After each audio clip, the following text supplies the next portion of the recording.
వందనాలు తెలియపరుస్తూ ministry of Christ పక్షాన మీ అందరికీ వందనాలండి. ప్రార్థన చేసుకుందాం. జీవం గల దేవ, ఘనమైన తండ్రి, నీకు స్తోత్రాలు. మా అందరితో మీరు మాట్లాడండి. మాకందరికీ వినగల చెవులు, గ్రహించగల హృదయాన్ని ఇచ్చి నడిపించమని యేసునామం అడుగుచున్నాను తండ్రి. ఆమేన్, ఆమేన్, ఆమేన్. ప్రియమైనటువంటి నా సహోదరి సహోదరులారా, ప్రభు అయిన క్రీస్తు నామంన మీ అందరికీ వందనాలండి. చూడండి, మన జీవితంలో ప్రార్థన అనేది చాలా ప్రాముఖ్యమైందండి. చూడండి, జీవితంలో అన్నీ ప్రాముఖ్యమైనయే అనుకుంటూ మరి ప్రాధాన్యత ఇస్తూ మన జీవితాన్ని కొనసాగిస్తూ ఉంటామండి. కానీ అన్నిటికంటే ప్రాముఖ్యమైనది, ప్రాధాన్యత ఏంటిదంటే తెలుసా అంటే ప్రార్థన అండి. ప్రార్థన ఏం చేస్తుందంటే దేవునితో మనకి అనుబంధాన్ని, దేవునితో మనకున్న సహవాసాన్ని బలపరుస్తూ ఉంటుందండి. చూడండి, ఒక మనిషితో మాట్లాడటానికి చాలా దూరము ప్రయాణం చేసి వెళ్తూ మాట్లాడుతూ ఉంటాం.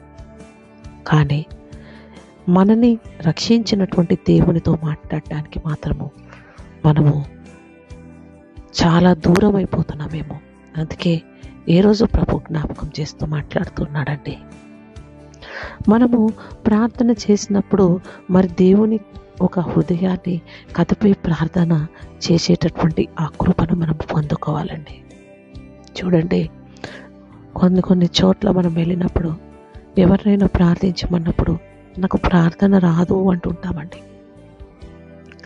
అప్పుడు మరి ప్రార్థన ఎందుకు రాదంటారంటే వాళ్ళకు మంచి పదాలు ఉపయోగించడం రాకపోవడం వలన, లేకపోతే వాళ్ళు ప్రార్థించినప్పుడు ఎవరైనా ఏమైనా అనుకుంటారేమో, లేకపోతే వాళ్ళు ప్రార్థించినప్పుడు వారికి సరైన ప్రార్థన రాదు, అయితే వాళ్ళందరూ వాళ్ళ గురించి హేళన చేస్తారేమో అని అనుకొని వాళ్ళు ప్రార్థన చేయరండి.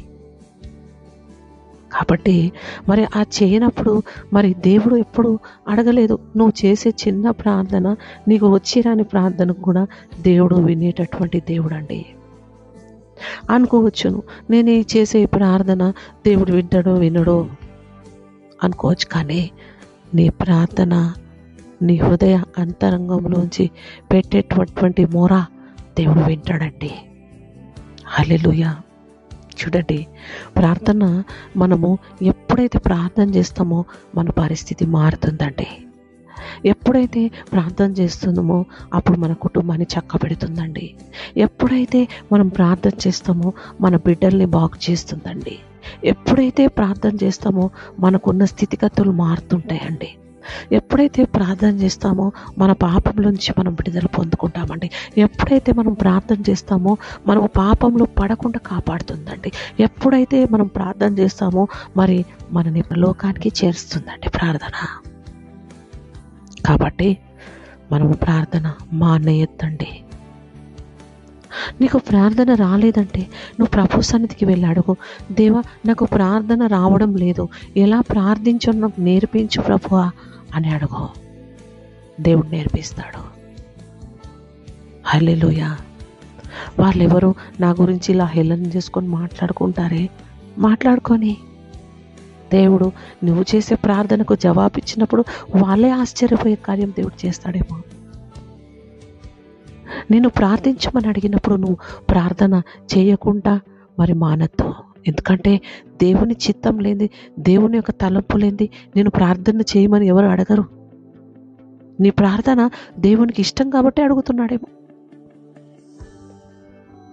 కాబట్టి నువ్వు ప్రార్థన చేసేటటువంటి ఆ శక్తిని పొందుకోవాలంటే నువ్వు దేవుని సన్నిధికి వెళ్ళి అడగాల. దేవా, నాకు ప్రార్థన చేసేటటువంటి ఆ శక్తి కావాలి, ఎలా ప్రార్థించాలో నాకు నేర్పించు ప్రభువా. చూడండి, అదేవిధంగా లూకాసు వార్త 11వ అధ్యాయంలో కూడా శిష్యులు ప్రభువుని అడుగుతున్నారు. ఆయన మొదటి వచనం చూద్దాం. ఆయన ఒక చోట ప్రార్థన చేయుచుండెను. ప్రార్థన చాలించిన తర్వాత ఆయన శిష్యులలో ఒకడు, ప్రభువా, యోహాను తన శిష్యులకు నేర్పినట్లు మాకు ప్రార్థన చేయ నేర్పించుము. చూడండి, శిష్యులు అడుగుతున్నారు ప్రభుతో. మరి ప్రభు చేసింది ఏంది? ప్రభు కూడా ప్రార్థన చేసి వచ్చారు. చూడండి, ఆయన ఒక చోట ప్రార్థన చేయుచుండెను. ప్రార్థన చాలించిన తర్వాత ప్రార్థన అంతా అయిపోయినాక శిష్యులు వేచి ఉన్నారు. వేచి అడుగుతున్నారు, ప్రభువా మాకు ప్రార్థన చేయడం నేర్పించండి ప్రభువా. మేబీ నీకు ప్రార్థన రాదు కావచ్చు, అయితే ప్రార్థన నాకు నేర్పించని ప్రభువుని అడుగు. హల్లెలూయా. చూడండి, ప్రార్థన చేయడం మాకు నేర్పించి అన్నప్పుడు అందుకు ఆయన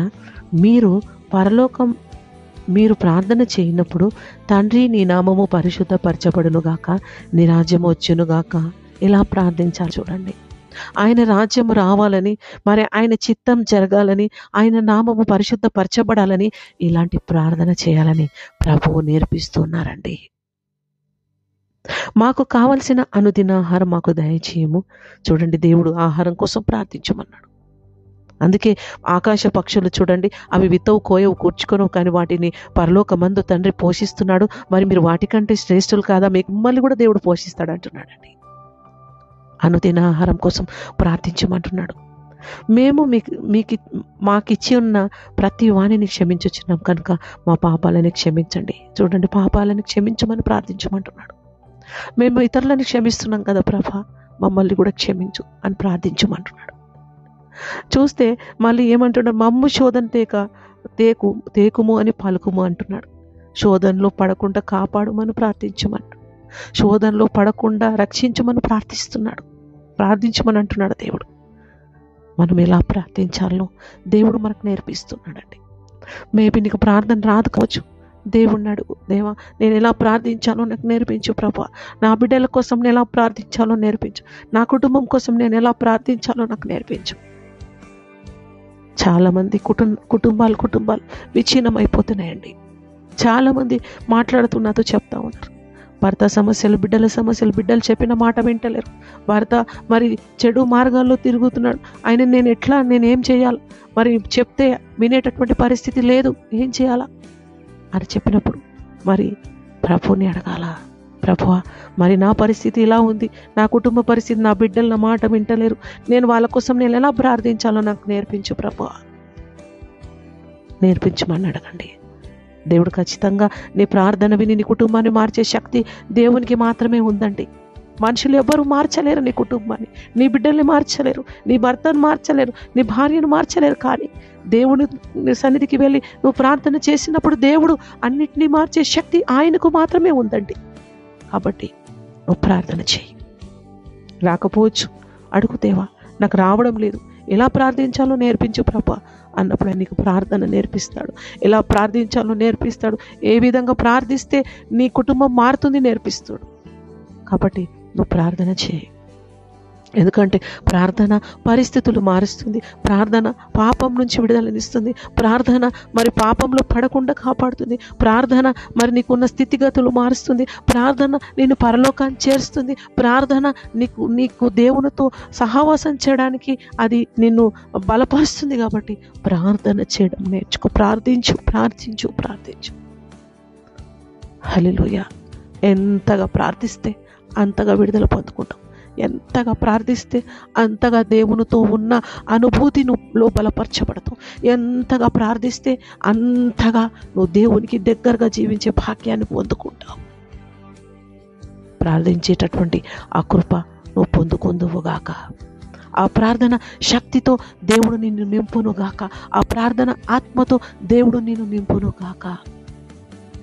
కాబట్టి అన్ని విషయాల్లో మరి ఎలాంటి పరిస్థితుల్లో ఉన్నా ప్రార్థన చేద్దాం, దేవునికి మహిమ తెద్దాం, దేవునికి ఘనత తెద్దాం. దేవుడి మాటలు దీవించి నడిపించును గాక. ఆమేన్. వందనాలు.